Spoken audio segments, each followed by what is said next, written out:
L'incendio poco dopo le 4. A fuoco la sala macchine della nave da crociera Zenit, partita dal porto di Ravenna e diretta a quello di Venezia con 2200 persone a bordo.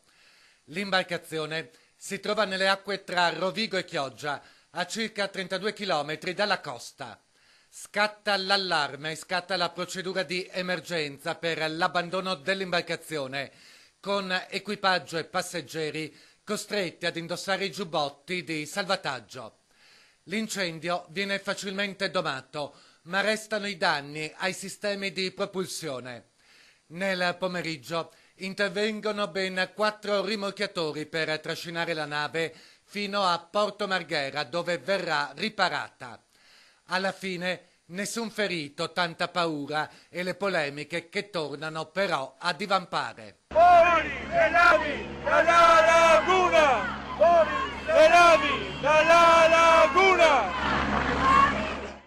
Che cosa sarebbe accaduto se l'avaria si fosse verificata in Bacino San Marco? E che cosa accadrebbe se un simile incidente si fosse verificato lungo il canale dei Petroli? Si chiedono gli esponenti del comitato No Grandi Navi Laguna Bene Comune.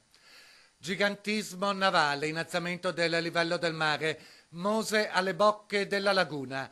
Si tratta di condizioni che presto o tardi metteranno fuori gioco il porto di Venezia, scrivono i contestatori, secondo i quali la marittima, una vera miniera d'oro, va riconvertita per diventare compatibile.